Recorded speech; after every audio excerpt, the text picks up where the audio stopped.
Hi, everyone. Welcome back to LA Not So Confidential. I'm Dr. Shiloh, and I'm here with my dashing co-host, Dr. Scott. Hello. Ooh, Oh, look at you're that just saying that eyebrow. because I have my filter on. Your dashing filter. My dashing filter, yes. Yes, I am. Well, welcome back, everybody. We have your first Forensic Psych episode of December here for you today, but a little bit about what to expect this month, because of course it's the holidays, so nothing is normal. You have your episode this week. Next week, we're going to have our vintage episode, and then we're going to be on a Christmas break for 2 weeks. So we'll have new episodes starting for you in January. There is going to be no live stream because we are doing our Patreon holiday party on Saturday, December 17th. So feel free to join Patreon if you haven't. You still can if you'd like to attend the party. We'd love to have you there. We're going to be working hard. We're working on the new episodes for January. And then there's also the potential that we might be doing a live show with Truth and Justice with Bob Ruff next week. So just stay tuned to social media, because by the time this comes out, if we're doing it, it's probably been announced and the information is probably out there. So Yeah. we are fitting a bunch of stuff into the 2-week hiatus. You just won't have new episodes. So we will definitely wish you the best as we move towards the end of 2022. So let me do a little bit of an episode recap of our last episode, our last session with you guys. That was episode 119, and it was our doc review on parental abduction episode of Unsolved Mysteries. And like we said before, we don't usually grab one episode of a series, but I got to say, if you're going to grab one episode of a series, Unsolved Mysteries is probably one of the ones to pull because it's so good. This episode of that very famous miniseries looked at 2 stories of heart-wrenching abductions by co-parents. And we give you a little bit on the site concerns that might be here and some recent stats on child abductions. And we're kind of halfway committed to doing a full episode on all of the data of child abductions. That'll probably be in the new year for you guys. So 70 episodes ago, which is such an odd thing to say. I know. 70 episodes ago, we did an episode all about the very Los Angeles centric culture of police pursuits as entertainment. And we also looked at why offenders flee from the police, like how could they do what they're doing, and why we as viewers are so enthralled by the events. Well, you not so much. You said that it's not your thing, that a pursuit is on and you're like, ugh, in the first 5 minutes, right? Yeah, I am. I just don't get it. All I want to go is like, pull over. You're never going to get away. Yeah, for sure. And again, like admittingly, I talked about my long held fascination with police pursuits and how it was basically a sport in my household. But after researching the numbers of victims impacted by the dangerous driving, usually on the part of the offenders, as well as pursuing officers, just having to drive at high rates of speed, my empathy definitely grew and I scaled way back. I'm trying to do my part in not contributing to the product, if you will, of police pursuits as entertainment, since you and I did that last episode. So what we wanted to do was, from time to time, we revisit a topic. And if we get more data or information or have a change of heart on something, you and I will put out a new episode revisiting that subject. And we wanted to give you more info on this topic through the victim lens and see really what the future of police pursuits holds. So essentially, we're going to change our tone a little bit today as we strive to do better and bringing you this information. And we'll see where this leads, because I do potentially want to have an expert maybe chat with us at some point, maybe on one of our live streams, to talk about this from an advocate, victim-centered view. Thank you so much for that. Yeah, again, like we continue to evolve as professionals, right? And that's a perfect example of kind of seeing the bigger picture. And sometimes that's even instigated by some very thoughtful responses from our listeners. But so let's definitely mention a trigger warning for this episode, and that would be deaths caused by traffic collisions, because I know that people who have lost loved ones in collisions or may have been in collisions themselves, they can definitely have a traumatic response. So be careful in listening, folks. Thanks. Absolutely. So when we did episode 50 on police pursuits, we got enough recognition from that I ended up being featured on a TV show from the ID channel called Crimes Gone Viral. And they had me on talking about a specific pursuit that I happened to have been watching live. It was in the Southern California area. And I was actually doing a Facebook Live watch party at the time, because that was something that you could do when you're getting live footage from the news channels. And this pursuit went viral because a big rig truck driver purposefully put his rig in the path of the offender to stop him. And it was quite the visual. I mean, with something you don't see every day. And it was quite the dramatic ending to this pursuit. And in this case, the suspect who was fleeing, he took police on this 2-hour journey across the Southland, and he was definitely a bad guy. He was on active parole, wanted on carjacking charges, and was also a person of interest in a murder of another individual that was being investigated. And once he got towards the end of the pursuit, he was going against traffic, blowing red lights. He was driving on sidewalks, and this was like 6:30 on a weekday evening. I mean, really dangerous stuff. And he pulls out of a driveway that he had sort of been going in and out of, and ends up driving right into this big rig, which the driver had pulled intentionally in front of him just to stop this guy. And part of my commentary on the show was that the truck driver actually put himself and others at risk by doing that. And, although in this case, it stopped the bad guy, this truck driver was Egyptian, and he was regarded as a hero back in his home country. I mean, he did, the rounds on the TV shows and interview shows, but I felt like he had really opened himself up to potential injury to himself, liability if something bad happened. I mean, a piece could go flying off his truck and hit some innocent bystander. As a result of this intervention, I just feel like it was really unpredictable. And, if these pursuits are dangerous with trained law enforcement individuals behind the wheel, it's not a good thing when a layperson gets involved and starts changing this up either. Yeah. I wish I had a clear, more defined understanding of my own perspective on this. I'm sorry if that sounds convoluted, folks, but it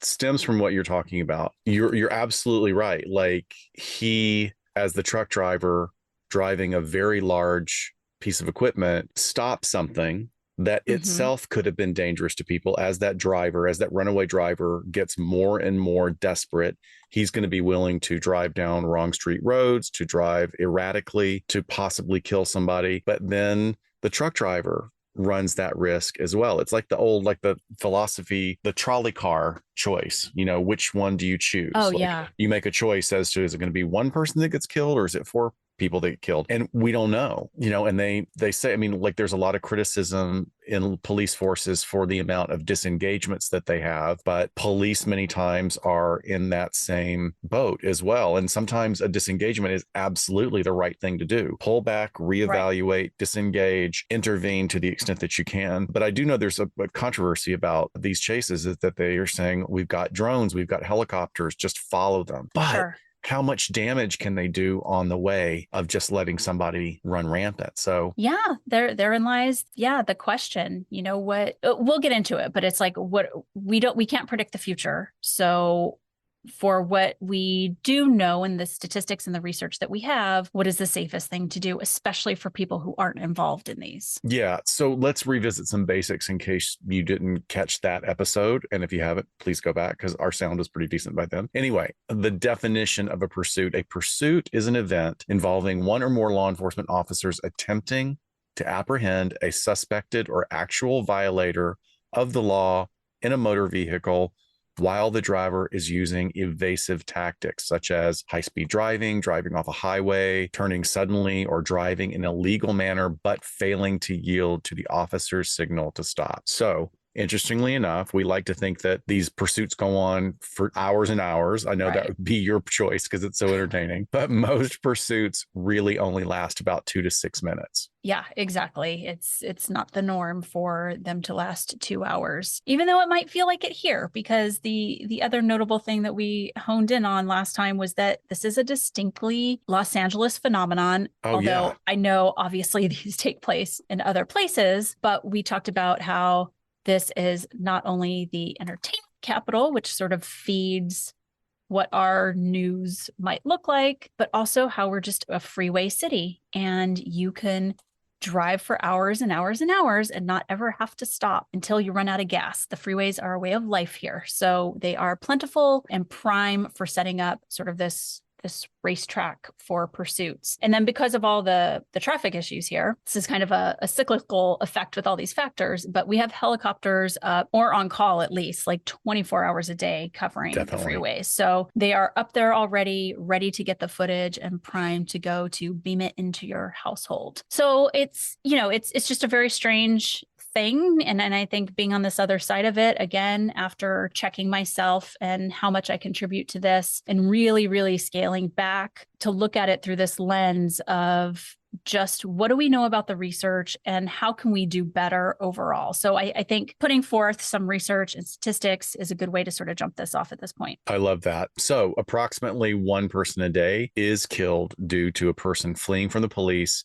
and the police pursuing that person. 1/3 of those killed are bystanders that had nothing to do with the pursuit.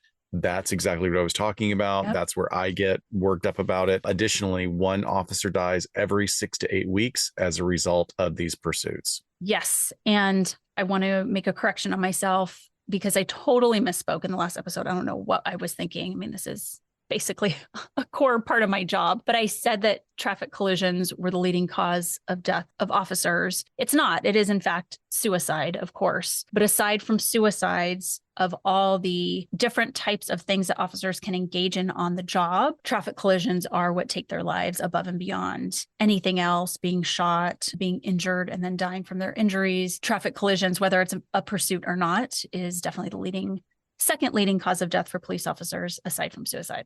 Well, it'd be the leading for on call or like for on duty, right? Yes. It'd be the leading reason for on duty. Yes. Got it. So there were 46 deaths in 2020 as a result of police pursuits, and that is the highest since 2006. But death is not the only outcome either. Many police and innocent bystanders have significant life-changing injuries from these kind of crashes, not even limited to brain damage, being paralyzed, lifelong medical issues that are incredibly challenging and expensive to manage. So let's look at some of the concerns about the pursuits in terms of myths versus facts. We're pulling this from the pursuitsafety.org website. They're a national nonprofit that provides awareness, education, and advocacy services for pursuit safety and legislation regarding pursuit policies. And just a note, as a thank you for their work and for their data as a resource of ours, we made a donation to their organization for this episode. I am also, again, working with them in talks with getting one of their educators to join us for a live session, perhaps next year. Great.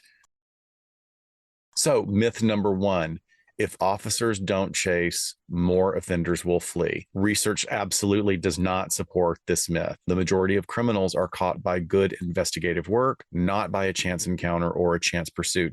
Additionally, the idea is that people who choose to flee are going to flee no matter what the policy. We love this quote by Lieutenant John Specht from Hillsboro, Oregon PD. Abandoning the pursuit does not mean the officer stops apprehension efforts. Rather, the officer initiates other resources to bring about the apprehension, close quote. Thank you very much, Lieutenant. Yes, that spells out what I was talking about. Yeah, totally. And we talked about this in the last episode. I talked about a pursuit where I literally had the guy's driver's license in my hand and he took off. And when my supervisor canceled the pursuit, totally the right call. This guy was driving erratically.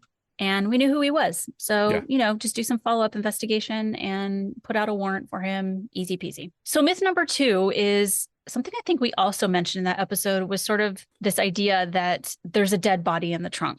And if you recall, I gave the example of Timothy McVeigh, basically stopping someone for something super small that then leads to the discovery or apprehension of this big crime or this big offender. However, research proves that this myth is mostly false. We hear it so often as if it's an everyday occurrence because something like, pulling Timothy McVeigh over for expired plates and then realizing, oh shit, he just committed the Oklahoma City bombing. Huge news story and sounds good as a war story, but how often is something like that happening? It just really, really is quite rare. Most pursuits are just not leading to big payoffs in terms of catching criminals responsible for really serious crimes.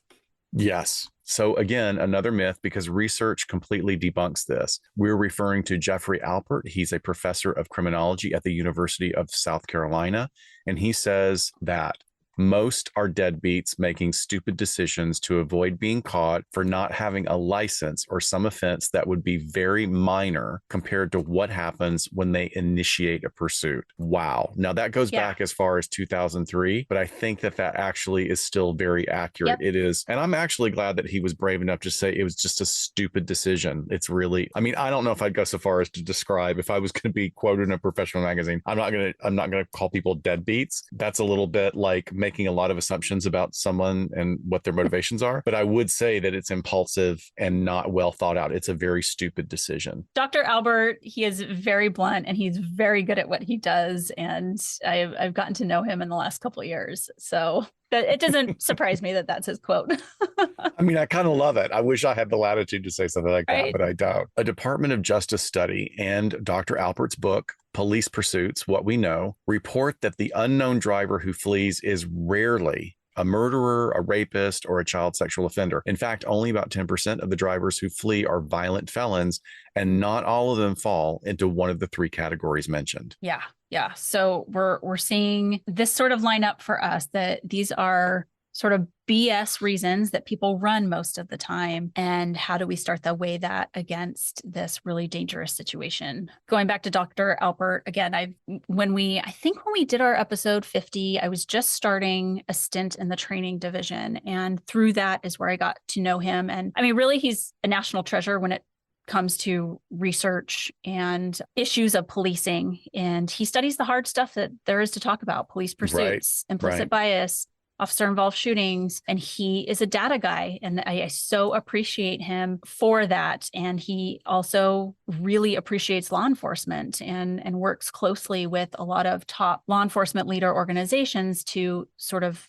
impact policy based on evidence. After I did that ID channel show, I was also asked about pursuits for this new podcast that is coming out on a big podcast network. It's not out yet, so I can't tell you what it is. I even reached out to them to say, like, hey, are there any updates? Because we're doing this new episode. Yeah. And they're like, well, it's been pushed, so we'll let you know. So we'll let you guys know what it is when it comes out. But I was asked to speak on that. And then Dr. Alpert is also contributing to the show. So I was very excited to hear that they had gone to the source. And I told them, and I was like, thank you for getting him on there. Now I don't have to go research and memorize all of his his research that he's done, because he can speak from his point of view. That is really cool. So keep us posted, and then we'll jump in and share it on our end as well. So it's the idea of these myths, I think, that drives the idea of these myths, it seems, is that drivers flee for all sorts of reasons, and then the majority are not serious offenses. I mean, and that statistically, factually has been proven to be true. Chases are initiated for stolen cars, shoplifting, and joyriding. And I would think joyriding is probably the younger. It'd be interesting to see if we kind of parse out those numbers, that joyriding is the younger offenders. Some offenders can be those young teens, and they may be running because they fear their parents will be mad at them if they get caught or get a ticket. So again, that prefrontal cortex is still a big bowl of shaken jello. It's not fully formed. It's not sending the right messages to the kids to like, oh, I need to go take my lumps. Instead, it's saying, run, just run. You can outrun the police in your dad's Ford Taurus or something. Yeah, exactly. Right? Yeah, I mean, but this is true. I mean, anecdotally, I know like this isn't very robust as far as statistics, but only one of my pursuits was a really serious crime. And this is the one that I said ended up as an officer involved shooting at the end of it. But it started as a man who had been discovered standing over a child in her bedroom, total stranger to this family. And the mom chases him out. And as she's chasing him out, she sees that he has a gun in the car. And turns out that throughout that night, he had been involved in a carjacking, an armed robbery at the drive-through window of a fast food restaurant, and the attempted murder of two of his friends, and in some weird like threesome that had gone bad. I think it was very meth fueled, but like this whole night of violent crime was just, this guy was very, very methed out. But I'm sure we can all agree that this guy needs to be pursued, right? And taken off the street. Yeah. I mean, I'm glad you even, though we kind of ruefully chuckle about the influence of drugs. I mean, when meth is involved in situations like this, again, it goes back to that idea of really suppressing the decision-making processes within the brain, which leads to some pretty bad decisions. I think it's something that most of us can agree on, but there's still this idea of two camps on the issue, that the advocates and the public who see it as dangerous, and then the police who can see it as a tool that they can use to help them fight crime. So I wanted to read this excerpt from an article that Dr. Alpert wrote on the way people for and against pursuits think. So this is a quote from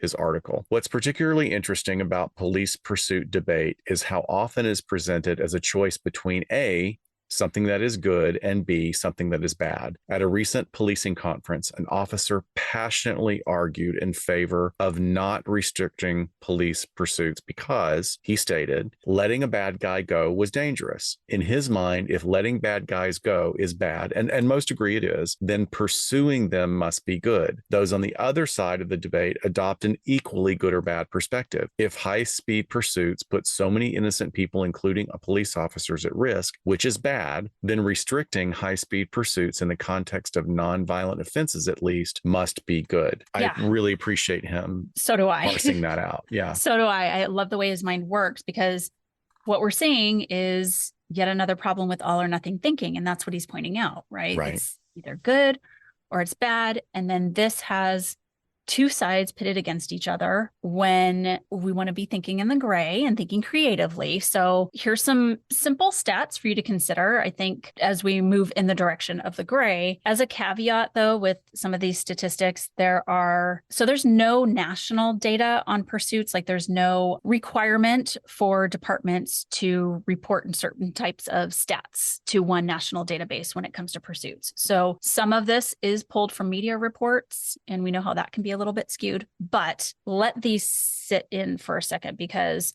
40% of police pursuits end in a crash. It's huge to me. I did not know that. 20% of those end in traumatic injury. And as you recall, we noted at the top of this episode that a third of the deaths caused by high-speed pursuits are of innocent bystanders. It's not the offender fleeing. It's not the officer who's engaging in this as part of their job. It's just someone not associated with it at all. 91% of pursuits involve nonviolent crimes, usually traffic violations. So if the overwhelming majority are due to something minor, but 40% end up in crashes, this, like, the punishment here, the quote unquote punishment, or the outcome, does not fit the crime, really, I think we can say. So Dr. Alpert and Cynthia Lum, they're the ones that put out this book on police pursuit research, and they show that approximately 72% of pursuits result in an arrest, and 30% of all pursuits result in a crash. So they're saying it's more about 30 to 40%. However, most of the arrests occur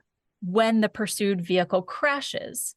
So it's not because the offender is pulling over and surrendering and going, okay, you guys, you got me, you chased me for long enough. No, they crash and then they're taken into custody at the end of the crash. So, it's just not making sense. And when we're looking at some of these more hard numbers, the stuff that isn't taken from the media, it really needs to move us into getting away from this all or nothing thinking of it has to be zero pursuits happening, or a free-for-all policy where police agencies should probably be looking somewhere, again, in the middle, like what makes sense with the data and the risk versus reward. Oh, absolutely. In that same article, Dr. Alpert goes on to say, like so many decisions, the pursuit versus no pursuit debate is not between good and bad. It's between bad and worse. Is letting criminals go bad? Yes. Is pursuing non-violent criminals at high speeds in urban areas bad? Yes, they're both bad. Framing the question as one between good and bad interferes with our ability to engage in constructive debate in pursuit, if you will, of a sensible answer. Again, very concise and well-presented argument. Yeah, we just need to start thinking of solutions together and looking at what the data is showing us instead of sort of holding on to these old ways of doing things. Yeah, white knuckling it. Yeah, no kidding. So Christie's Law was a California state bill introduced by Senator Sam Amistad in 2004. It suggested to allow police statewide to only chase fleeing suspects they believed had committed or were about to commit violent felonies. And the bill's statewide policy came under fire by police and law enforcement unions and did not pass. So I think, Scott, this is the same incident that you talked about in our previous episode, but I just want to talk about where Christie's Law sort of originated from and the incident. So if you recall, this was in January of 2002. And Christy Priano was a 15-year-old honor student in Chico, California. She was also a community volunteer. She's riding in the family minivan in the back seat with her brother on her way to a high school basketball game. And the family van was involved in a collision that resulted from a police pursuit. The mother of a teenage girl had called the police, complaining that her daughter had essentially taken her car and was driving it without her permission, and said, "I think I know where you can find my daughter." She was basically out for a joyride. And within seconds, the chase was on. The police had found her. She was careening through a residential neighborhood dotted with two-way stop signs, which is actually a violation of the Chico police pursuit policy. They weren't allowed to pursue in residential areas like that. And the teen and the police both ignored the stop signs, even though the intersecting streets had a right of way. And at the intersection of the fifth stop sign, the teen collided with the minivan that Christy was in, and she had been sitting directly behind her father, who was driving. Christy died from a massive closed head injury. It resulted in a crushed brainstem, extensive swelling that caused her brain to rupture. It took 7 days for Christy to die, as her mom notes. But that same night, within hours, the police had sent the joyriding teen home with her mom, and there's no reports that she was ever arrested for the collision. So Christy's mom has a website, has a blog where she does some writings. She's closely tied with pursuitsafety.org as well. And they're just constantly pushing for legislation to at least make this a national standard that police agencies have to abide by. Well, some agencies are shaping their policies to be evidence-based, which means going by research to mitigate negative outcomes. So this sounds like the right thing to do, but it should also help with the liability issues. And thanks for bringing up that particularly egregious example of these kind of situations. Like that was one that really sort of illustrates what the police are up against in making these decisions. In 2015, the New Orleans Police Department implemented a policy restricting the authority of police officers to engage in high-speed vehicle pursuits for non-violent crimes.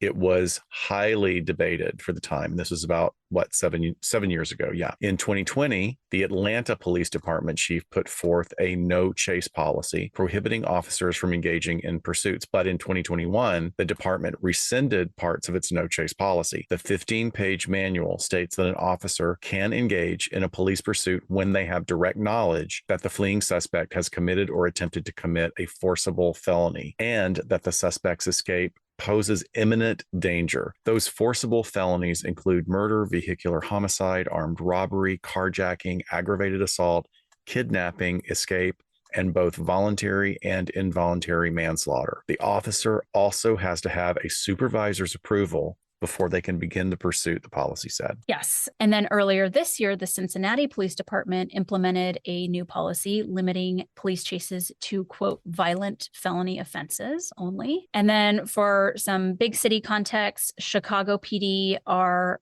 forbidden from chasing for traffic or theft offenses, and they are required to balance the police action against the risk to the public, which is something we talked about last time. It's constantly a balance, an assessment that is done throughout the entire pursuit. So that's pretty much standard for everyone, but it looks like a lot of places are starting to outline what they can and can't do. Yeah, or at least start the discussion. I mean, there may be some back and forth and rolling back and playing with boundaries, but at least it's being talked about. So let's just illustrate two of these tragedies in addition to what we've already shared. In March of this year, 2022, in the Santa Fe area, shortly after 11 a.m., law enforcement was notified of a kidnapping in progress at an apartment complex. A man armed with a knife had allegedly stolen a vehicle with a woman inside. Santa Fe police located the vehicle about 10 minutes later and attempted to stop it, but the driver fled in the car with the woman still inside. Police pursued the driver, who then allegedly entered Interstate 25, traveling northbound in southbound traffic. Incredibly dangerous. The driver then switched course between two exits and began traveling southbound on the side. So then at mile marker 286 in the northbound lane, a crash occurred involving at least 4 vehicles, 2 Santa Fe patrol units, the fleeing vehicle, and an uninvolved vehicle. Santa Fe police officer Robert Duran, who was 43 years old and had been on the force for 7 years, and an uninvolved motorist were killed in that crash. The other motorist killed was a 67-year-old retired firefighter. The female victim in the suspected kidnapping was able to exit the vehicle and was taken to a hospital. She was treated for non-life-threatening injuries and released later, according to New Mexico State Police. The suspect fled on foot and was still at large. Wow. So that's one of those wild examples of when it goes horribly wrong, killing a civilian bystander, basically, and law enforcement. Yeah. And then the offender runs away, and thankfully the woman he kidnapped didn't die. God, the trauma that she's experiencing too is awful. There was another case in October of this year in Oakland, California, where Augustin Coyotl was just seconds from arriving at his job when a fleeing suspect collided with his car. His coworkers, he was so close to work that his coworkers heard the crash and were able to see the aftermath from their job site, and later asked police, hey, is that who we think it is? And they confirmed Augustin's death. Really very sad. I mean, you just think about these. I think when I see them on TV or when I hear these stories, you think about all the potential victims, because what if you were just got up for work, 3 minutes later or 3 minutes earlier or something like that, and with this poor guy happening right outside of his work. It's just something I think about when these factors all come together. But what happened here was that 23-year-old Jonathan Hernandez was being chased by officers after being accused of flashing a gun during a hit and run earlier in the week. So Hernandez was arrested after the crash, and the officers involved in the chase were put on administrative leave as they sort of review the pursuit. It's pretty normal, especially when it ends so tragically. They want to make sure that all the policies and rules have been abided by the officers. But Augustin Coyotl was 44 years old. He was described as his niece as a joyful person, as someone who was loving and caring, and as someone who cared for all of us. He would sacrifice his own happiness for us to be happy. He would help us. He was just an amazing uncle. So, there's 2 stories here, but I mean, there's endless amounts of stories. These are not just quote unquote innocent bystanders. These are sons and kids and uncles. And there's a ton of stories that you can read about people killed in police pursuits on pursuitsafety.org. If you want to read their tributes, if you want to hear who they are from their families, to put some context to the innocent people that are killed. So I think where we go from here is trying to do better. It's trying to be educated. I kind of have my foot in 2 circles, right? Being former law enforcement, working for a law enforcement agency, but also being research minded and looking at this from a evidence-based perspective, and how can we all just do better? And even if it's just the statistic, like I didn't know one officer every 6 to 8 weeks dies in a police pursuit. I think if I had heard that statistic when I was younger, I would have had a little bit more apprehension. You feel like you're well trained, and okay, you go to driving school and you train for this. And like I've said before in the other episode, like the adrenaline is it's a fun experience. But I think if I had had a little bit more awareness about even my own safety, and honestly, I mean, these statistics about innocent bystanders, I definitely would have made different decisions for sure. Yeah, something that's come up recently for me, and this is in no way, absolutely in no way am I implying that any of the people who are victims in these police pursuits, that they're, collateral damage. I'm not saying in any way that they are responsible for it at all. And I also have observed that, and I'm sure somebody out there can say this is a boomer thing, but I do, there seems to be something that has shifted in the past 15 years. And I can nail it down to 15 years. 15 years ago, when you heard sirens, everybody pulled over. You pulled over, you turned on your emergency blinkers. That doesn't happen anymore. In fact, you see dumbass drivers continuing to drive, and you see some of them that are intentional, like, oh, look, this is a way for me to jump 4 blocks ahead and be an asshole. And then there are other people that just look clueless, like they have no idea that this is a thing. I know. But I know it is anecdotal, but I question myself. I'm like, no, because I'm always hyper aware in situations like that of looking around and seeing if people are pulling over, and it just doesn't happen anymore. That's a great point because, I see that as it's all of our responsibilities as drivers of having the privilege of having a driver license is that you know the law and you pull over to the right immediately if it's safe to do so, because one, of course, it could be a police pursuit, and then you just want to get your ass out of the way. You don't want to be in that line of these cars careening down the roadway, but it could also be they're trying to get to a medical emergency and you could be holding that up. But also if there's an officer that's pursuing or a bad guy who's driving, if you are now in their way, that's one more thing that they're thinking about and being distracted by with all of this other stuff going on. Oof. So it's a good point. I think people are way more lax in yielding when lights and sirens are coming up behind them, whether it's a fire truck or a police car. But yeah, I mean, there's just these numbers are just, you cannot do the mental gymnastics to get around them. They are what they are. They're pretty clear. And I think policies across the nation have to be redone. It's not worth it. It's just absolutely not worth it. And there's this thing that we talked about a little bit last time where it seems like police supervisors, as you kind of get more educated on this and a little bit more mature, you realize that, this isn't cops and robbers on television. You have to make some very sometimes conservative, choices, and maybe the bad guy gets away, but at least you don't kill a little girl walking to school that day. Yeah. Or an entire family crossing the street, which has happened in the past. Right.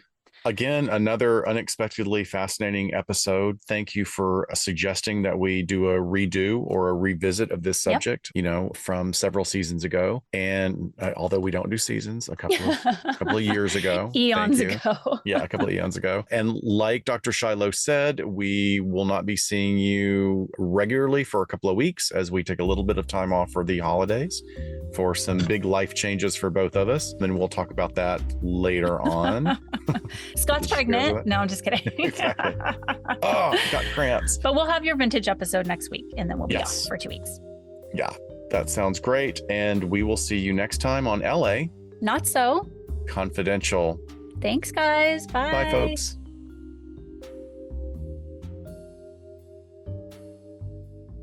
We sincerely thank you for spending some time with us today. LA Not So Confidential is part of the Crawl Space Media Network in partnership with Glassbox Media. Each episode is hosted, produced, and written by Dr. Scott and Dr. Shiloh. Our post-production editing and sweetening magic is handled by the multi-talented Jason Usry of Ear Cult Productions.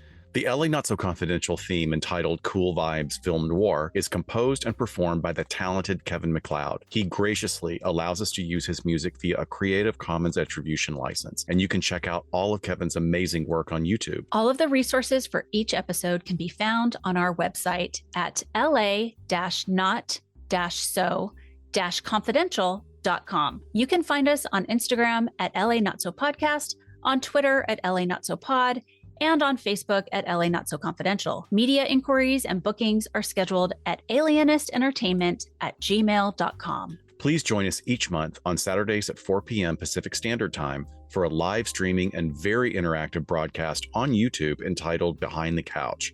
Stay tuned to all of our social media for our live streaming scheduling announcements. Subscribe to LA Not So Confidential so you never miss a new episode. And lastly, we'd be honored if you joined our Patreon at patreon.com/LA Not So Podcast. With a subscription, you get an ad-free listening experience, and you'll be the first notified about upcoming live events, social gatherings, and super cool swag coming your way. Thanks for listening, and join in with us next time on LA Not So Confidential. Bye, folks.